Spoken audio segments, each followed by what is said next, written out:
So one of your job roles is a teacher. How have you found? What is your experiences for black and mixed race kids in schools? Like, do you think the educational system serves them properly? What you've got is a situation where, you know, non-white kids, black and mixed race kids are in a definite minority. You know, they're like notably marginalised. And that is something which comes with, it raises a few questions straight away, because I suppose the first thing is that recognised, you know? So are schools, is the government at large kind of realising that there are people who are growing up in the educational system as a minority, and they've got certain pressures and they've got certain issues that they're facing that other kids haven't? I've lived many years without even being quite blind to any race issues, just because obviously I'm lucky enough I didn't have to. I think for our educational system to be effectively looking at black relations or race relations, it needs to be ingrained. It needs to be right from primary, for example. When I was 15 years ago at school in Hull, it's a completely different ballgame. There's things that would have been said and just kind of accepted that nowadays the kids just won't even dream of. But I guess the message is that people had to stand up to do certain things, you know, to bring about change. Now, for an 8-year-old, you know, that is great. But can we sustain that message all through the year rather than just in the month of October? In secondary school, we did do a poem called Checking Out My History, but that was still again about slavery. The only time this is actually factual, the only time I've ever seen someone in school or college or primary school who's black, they're either a criminal, dead, or a slave, and that is actually true. I don't think I've ever seen a strong black male or female for anything good in school. In history, only slaves. In geography as well, they only show the bad parts of Africa. Oh, no. They show the good That does get on my nerves. That was awful and very awkward, especially when you're like the only black kid in the class and you learn about slavery. I hate that. It just makes you feel so uncomfortable. Now the thing is, like, one thing I hate is like when they get water, you know what I mean, and then they come to like, do you want this? Oh no, someone done that to me before. That's out of order. Like, we all have water. Water's free.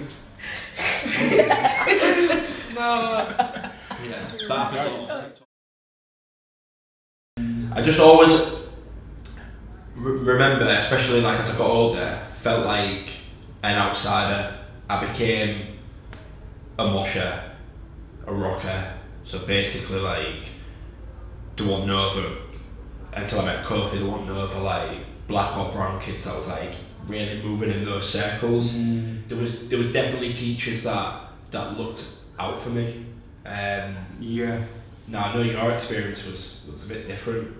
Yeah, it's a funny one, man. I think my primary school was good, man. What I am lucky about is I went to good schools. So I didn't go to the same schools as everyone on my estate. I think my main problem with primary and a bit of secondary is the narrative that was created about me by the teachers. Don't get it twisted, Bax. I was quite a naughty child, but there was a few more naughty kids. Do you get me? And you feel like. But I feel like there was a narrative painted. So even to some of my friends' parents, who I'm still mates with now, and even some of them might not even want to admit this, but some of their parents didn't like me. There was always a bit of tension. There were certain parties, and at primary school, bro, I'm a little kid, but there's certain parties I'm not allowed to go to. Yeah. Do you know what I mean? Like, why? Because I'm the naughty child. Right. Is this like? Did you feel like your colour played a part in this as well? I think sometimes, yeah. In what way? In terms of, I'm an easy target to blame. I just didn't like the narrative. Sure. And then, like I said, like, I've always had to deal with parents not liking me from a young age. I've always remembered that, and I think I've got trauma from that. I'll be real honest. Like, other people being accepted fully for who they are, but like me, not. And you get me? I think to myself, like, I was young then. Like, I shouldn't have to be feeling these emotions. Yeah. At that age, like not being fully accepted for being. And if I am a bit of a wild child, why am I that? Like realise like you're meant to be big grown-ups. Do you get me? Like it wouldn't happen in school systems. Now, like when I went to the school system, I would identify the kids who were a little bit naughty and a little bit rough around the edges. But I found out why they're like that. Yeah. But you think things are different now? Things are different now. Yeah, things are different now. It doesn't like justify it or anything like that. Not justify it, but things are different now. For an individual or for their community to be like seen and recognised is one of the most powerful things ever, because it gives you a sense of, well, it's acknowledgement. Like everyone wants to feel like they belong. Like ultimately, humans just want belonging, and that's all we are. We're a social creature. We just want to sit down and be round that table and have someone put an arm around us. And when you don't feel like you belong, when you feel like you've been pushed away, then you react in certain ways. You might get aggressive or defensive, or you might get inward looking or depressed. So the first thing is just to be seen, and I feel like for black communities to be recognised is crucial. The way you can do that is by celebrating the black culture. You know, it's by inviting black communities into mainstream spaces. You know, the curriculum's a great place where you can celebrate. Black History Month is something that could be happening all the time. And then once communities have been recognised, like then it's really key to then like listen to their grievances and listen to their experiences. And to then take those issues seriously, because if you don't listen to people's grievances, then you're not really accepting them. And if you don't accept people, it's either yes or no. You're either accepting them or rejecting them. Like there's no grey area there for you. You know, it's either you're in or you're being pushed out. And I think that a lot of black people feel pushed out.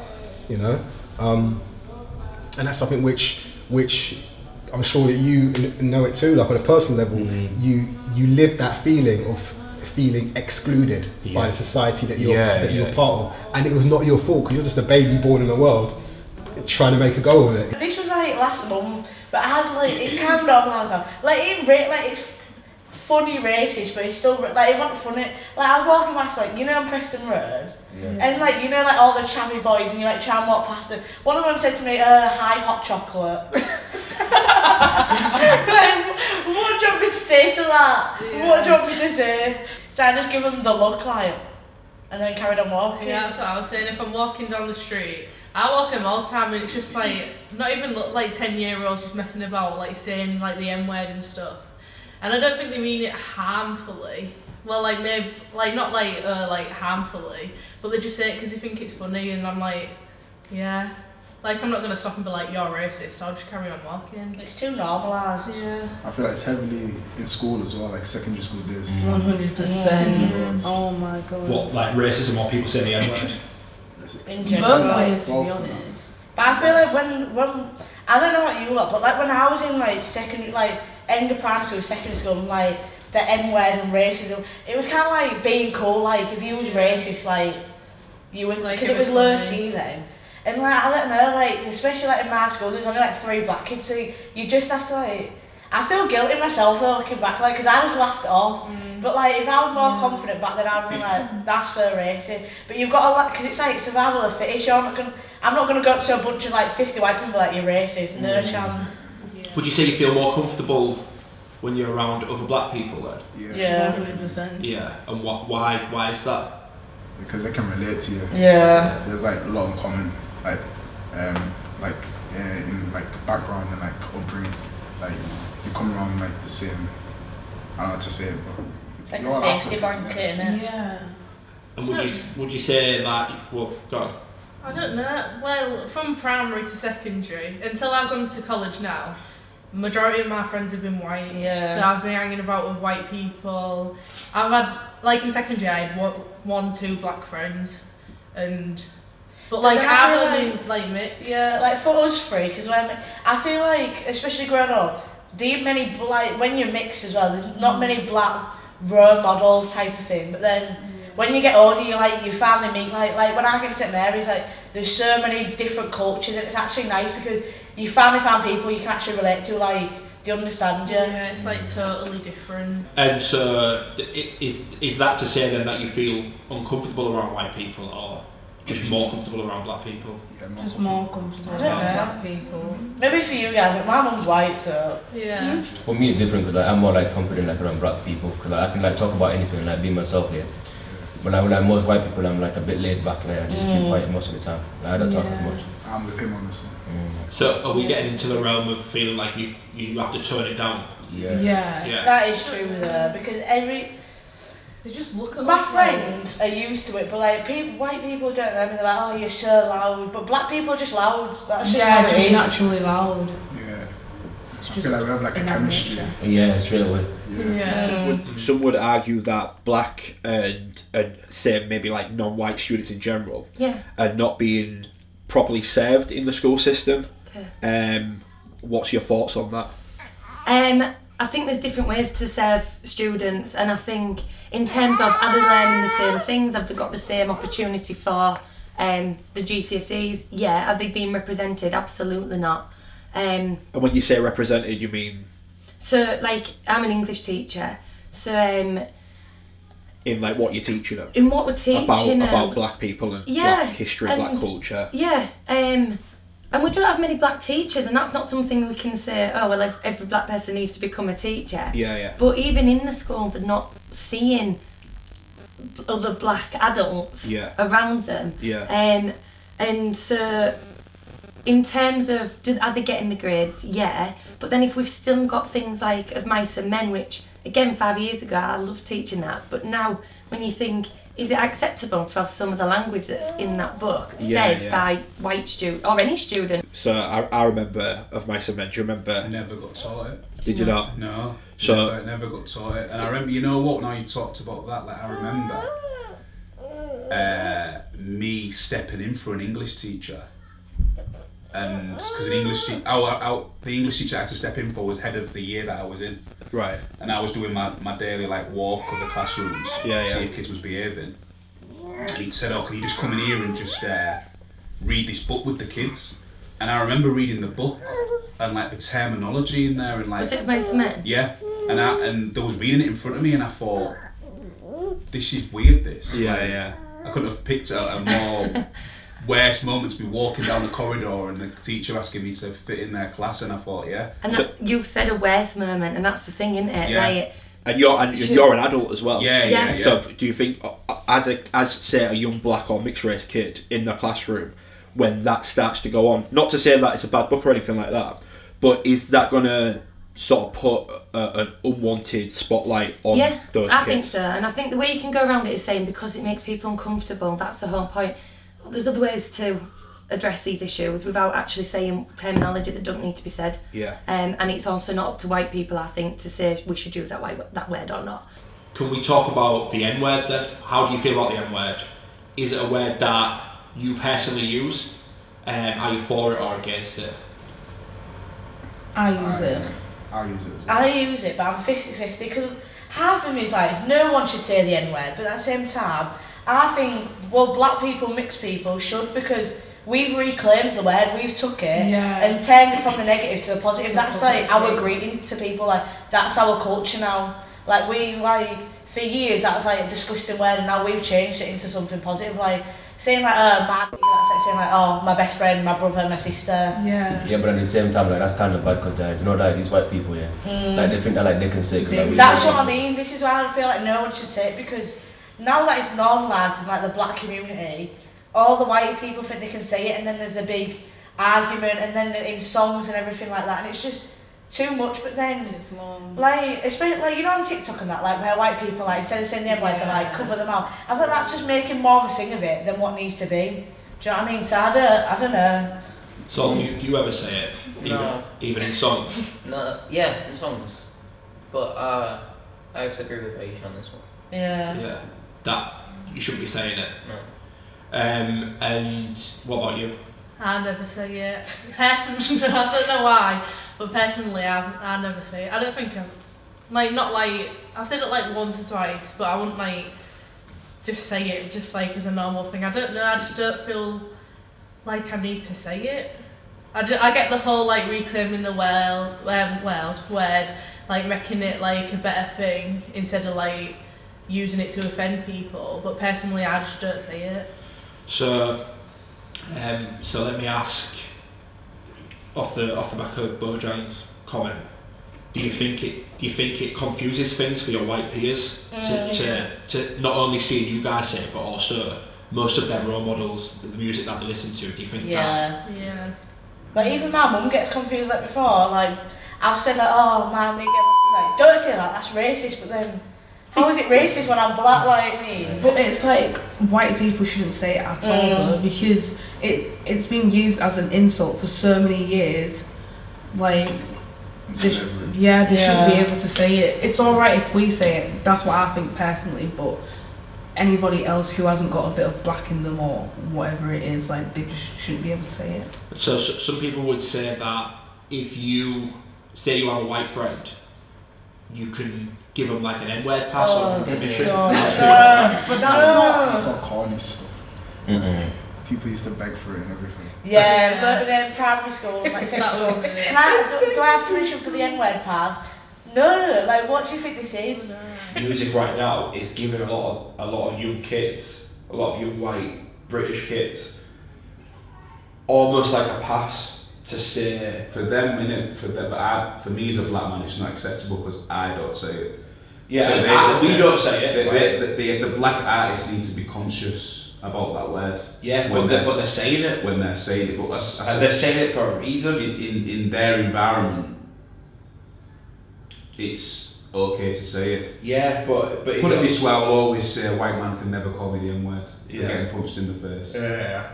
Like, but I don't agree in black people calling each other it either. Yeah. But it's like different. It's different because of where it stemmed from.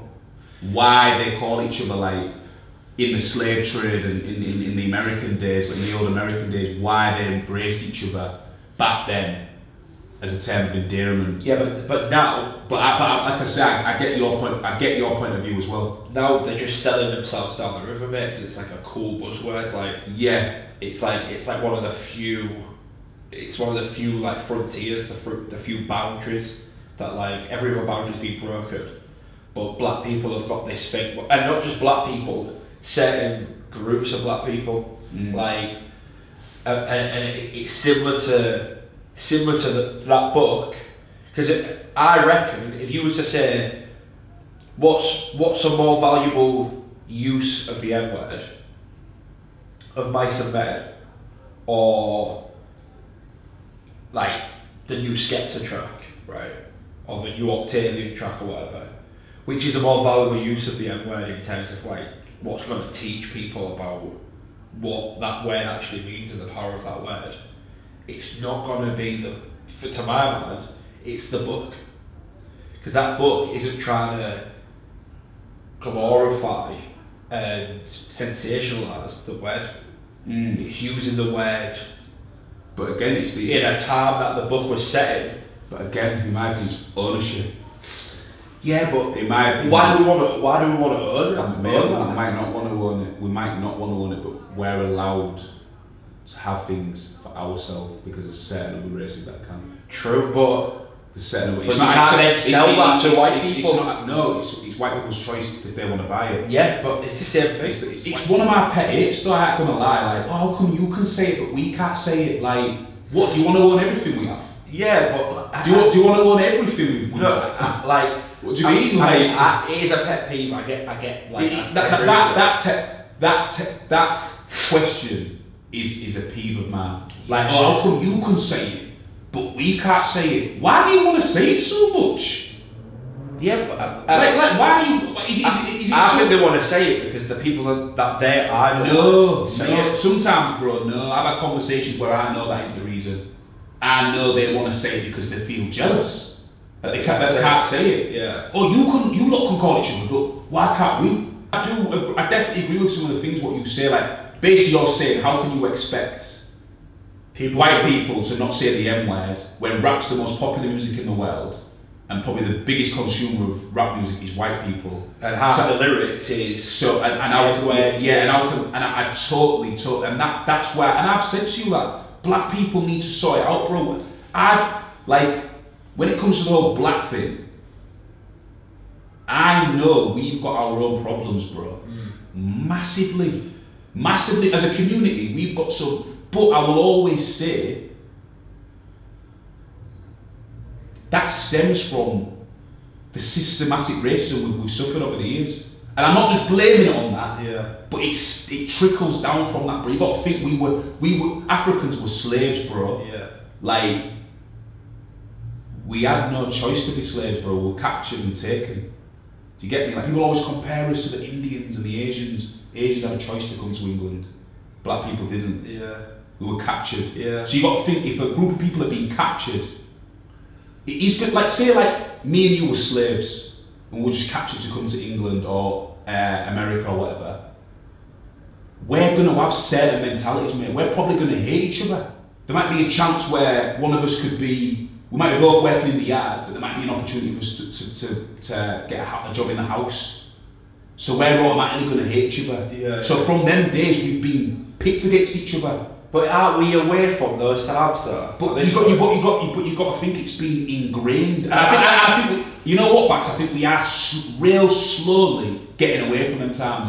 But this is why we're having these M-word debates, because the white man gave us the name the M-word. We only used it as an endearing, so it didn't offend us no more when they was calling us it. So don't you think the natural step though is at some point the M-word becomes so not toxic? Like not a toxic word. That anyone can just say it. I just think like that's the only option really at this point. I just think it should be eradicated. Yeah, but it's not going to be. I think it should be in the world that I'd like to live in. When your kids listen to your music from back in your day, what are they going to hear? M-word this, M-word that. There's no eradicating it because it's been etched into history forever. In our culture, Nigerian culture, why is education so important? Good question. Well, I don't know where it all started. Black Africans are in love with education. So that's why I just want to impose that question. Obviously, I'm a Nigerian like yourself, so I know how much education is embedded in that way of life. Can I just say that maybe perhaps I'm a victim of that myself? Yeah. And I am. I've only just signed up to start a degree a degree course at the university. Oh, again, another one. I know, just last month. I think is that thing that is drummed into us right from being young, that it is the only thing that can get us out of poverty. Our parents say that all the time. And I tell you this, our parents would prefer to sell the last plot of land if that was to send their kids to school. They're ready to do that. It seemed to me that my white peers in this country who had education on tap essentially don't really appreciate their education, and to a degree I think myself as well didn't really appreciate the value of education. I agree. Growing up as a kid, obviously anybody that was of Africa, like that was an African that had come over to Hull, education was everything. And that those cogs turning in my brain as I got older, realising like the value of education. And it's funny, I never paid attention in school, whereas now I go out of my way to educate myself, to learn about stuff that I ignored when I was at school. And I just think it's very interesting. I think it's not just an African thing. I think it's many countries that have let's say their issues, see education, as you said, as a gateway to a better life. And for the most part, education is something that is accessible to everyone, especially now with like the internet and you know, anything I want to know, I can just type into this phone, I'll find it out within seconds. So I think that's very, very, very interesting, that the way that education is valued. And I think, would you agree that has a knock-on effect for, say, working class white children who now, because we talked to the previous teacher we talked to, mentioned that there's also a statistic that shows that working class white boys are actually starting to fall behind. In every demographic, girls do better than boys in every ethnicity. Yeah. But men are all in power in the high positions. So it can stem from education, where it's that representation. Yeah. But is education the problem itself? I don't think it is. No. Because I think black students are doing well, Chinese students are absolutely smashing it, Yeah. Asian students doing well. The most underachieving students are white working class boys. Yeah. So you need to think it's a class thing. I've heard that a lot actually. Yeah, I've heard that a lot. And I think I would agree with that partially, but I would also think about some of the other factors. If they don't have, if they are coming from homes that are not aspiring, that aspiration is gone. You know, they come to us, you know, for a few hours and they go back to the default, if you like. And that's not going to help them in the long term. So we need homes that are, you know, saying to young boys or saying to boys, you know, you go to you go to school, try your best, work hard, you know, be respectful, be honest, you know, all of these values, and they see these values at home. These values have to be part of their everyday experience at home, as well as what they're taught at school, if that makes sense at all. Then there has to be that. You know, I think that's one of the starting points. Then we could obviously look at the, you know, peer pressure, you know, those things come into why certain boys, for example, you know, are falling behind, because they seem to be hanging around people with a similar sort of, you know, oh, I'm not, you know, too bothered about getting an A or getting a B or whatever thing. And that, you know, that is almost the case, you know, with all of them. If they, you know, if that's what they believe in, if that's what they focus on, say all the time, then that, you know, becomes, you know, their reality, unfortunately.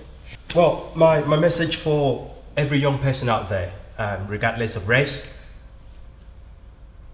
would be to focus on the values of being a human being, decent human being. So respect, honesty, hard work, be determined, you know, believe in yourself, be confident, and just believe that you're good enough wherever you are. You know, you are as good as you think you are. So yeah, go out there and